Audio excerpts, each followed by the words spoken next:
सवाल ये है, बिंदु है एक, उसका निर्देशांक 1 और -2 दिया हुआ है, और एक बिंदु है जिसका निर्देशांक -3, 4 को मिलाने वाली रेखाखंड। तो एक रेखा है, रेखा का दो बिंदु मान लेते हैं कि चलिए, तो एक रेखाखंड मान लीजिए कि ये ए बी एक रेखाखंड मान, हम लोगों ने जो है कि इस चीज़ को एक तरीके से मान रहे हैं, तो माना कि कर लीजिए। अब जो है कि भैया इसको कर लीजिए 1 - 2, इसको मान लीजिए कि ये वाला जो बिंदु 3 - 4 है। अब इसको 3 इक्वल भाग में बांट देना है, ठीक है। मान लिए कि P बिंदु और Q बिंदु इस रेखाखंड AB को 3 बराबर भागों में बांट रही है। तो इस P और Q का निर्देशांक आपको निकालना है। तो हम लोग क्या करते हैं, फिर से एक फोटो बनाते हैं, ठीक है। बहुत ही आसान है, ये 1 - 2 है, ठीक है। अगर मैं पहले P को ले लूं, ये जो है कि -3 + 4 है, तो P बिंदु का निर्देशांक, इसको जो है कि x1 y1 कर लीजिए, इसको x2 y2 कर लीजिए। P बिंदु का निर्देशांक आपको निकालना है, ठीक है। P बिंदु का निर्देशांक आपको निकालना है।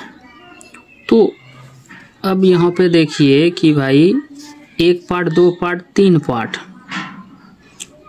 ठीक है। तो अगर मैं m की बात करूं तो वो हो जाएगा यहाँ पे 1। अगर मैं यहाँ n का बात करूं तो यहाँ पे 2 टुकड़ा मिल रहा है, ठीक है। तो अब अंतः विभाजन सूत्र से, चूंकि यहाँ पे बिंदु जो P है अंदरे में है, ठीक है, तो अंतः विभाजन सूत्र से P बिंदु का निर्देशांक निकालिए अब आराम से, ठीक है। तो भैया P का निर्देशांक, इसके लिए फार्मूला आप क्या लिखिएगा, mx2 प्लस होता है, अंतः में प्लस और बाह्य में माइनस होता है। mx2 mx1 by m + n,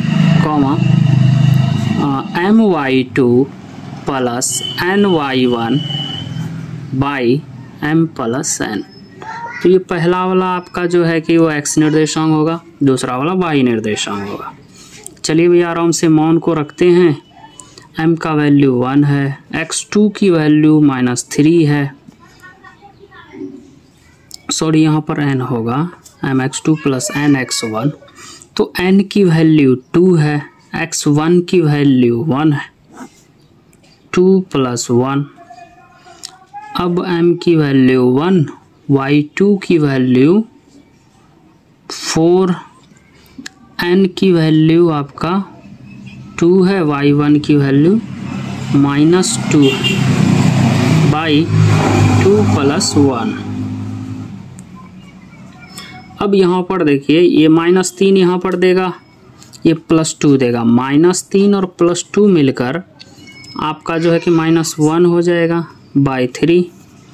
अब यहाँ पे देखिए 1 × 4 4, +4 हो रहा है, -4 हो रहा है, तो भैया 0 बाई हो जाएगा 3। तो ये तो हो गया -1/3, ये हो गया 0। अब चलिए फिर से एक फोटो बनाना है जिसमें Q का निर्देशांक निकालना है आपको, ठीक है। फिर से फोटो बना दीजिए पकड़ के, ठीक है। ये A बिंदु हो गया, ये B बिंदु हो गया, Q हमारा इधर है। इस बार चेंज M और N चेंज होगा, बाकी तो वही रहेगा आपका।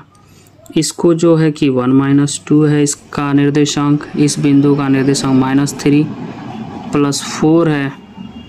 अब इसको x1, इसको y1, इसको x2, इसको y2, अब m की वैल्यू इस बार यहाँ पे 2 हो जाएगी, n की वैल्यू इस बार 1 हो जाएगी।